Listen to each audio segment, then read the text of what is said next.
80%-এর উপরে হচ্ছেন আমাদের টোটাল ম্যান পাওয়ারের মধ্যে নারী।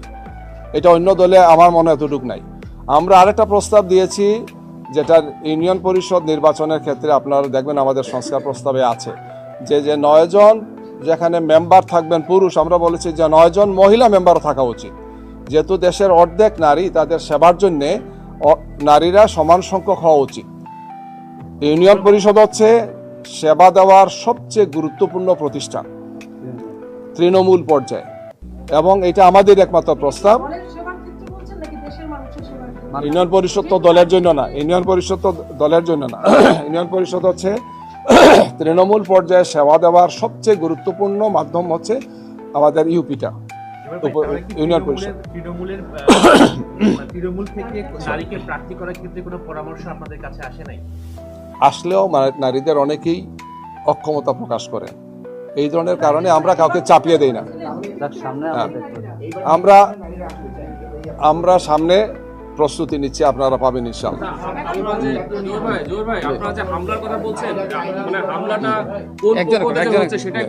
আপনারা বাস্তবতা দেখেন যে নারীরা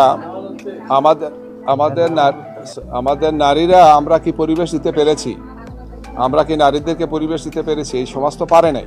তাদের নিরাপত্তা, তাদের চলাফেরা, তাদের ক্ষেত্রে যে এনভায়রনমেন্ট সামগ্রিকভাবে হওয়া উচিত, সেটা তো আমরা এখন এনশিওর করতে পারি।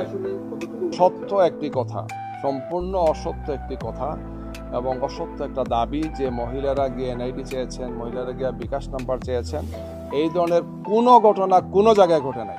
আমরা দৃঢ়তার সাথে বলতে চাচ্ছি, বরং নারীদেরকে অসম্মান করা হচ্ছে, তাদেরকে অপমানিত করা হচ্ছে। তারা অত্যন্ত সুন্দরভাবে পরিশীলিতভাবে হিজাবদারী নারীরা যাচ্ছেন, তাদের নেকাব খুলে ফেলা হচ্ছে, তাদের মোবাইলগুলো নিয়ে যাওয়া হচ্ছে। এই সমস্ত বিষয়গুলো যারা করছেন তারা একটা বড় রাজনৈতিক দলের নেতা, এবং আমরা সংশ্লিষ্ট আসনগুলোতে সেখানে আইনশৃঙ্খলা বাহিনী যারা আছেন অথবা অন্য যারা আছেন, স্টেক হোল্ডার যারা আছেন, আমরা তাদেরকে অবহিত করেছি। কি আমরা মনে করি যে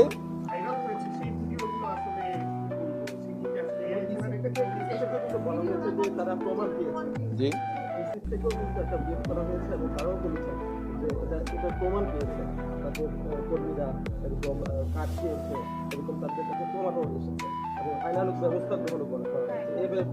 এই ধরনের কোনো তথ্য আমাদের কাছে নাই যে আমাদের কোনো নারীরা করেছেন। আমাদের কোনো ইনস্ট্রাকশন এই ধরনের নাই যে তাদের কাছে কোনো বাসায় গিয়ে কোনো বাড়িতে গিয়ে আইডি নাম্বার চাইবেন, বিকাশ নাম্বার চাইবেন। এটা কেন চাইবে? হোয়াট?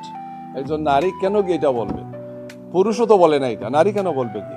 এগুলো হচ্ছে যে যেহেতু জামাত ইসলামীর পক্ষে এখন নারীদের অসাধারণ সমর্থন আমরা দেখতে পাচ্ছি, গ্রাম অঞ্চল থেকে আরম্ভ করে শহর সমস্ত দেশে নারীদের এবং বিশেষ করে তরুণ যুবক যুবতীদের, ছাত্রছাত্রীদের একটা বিরাট সমর্থন।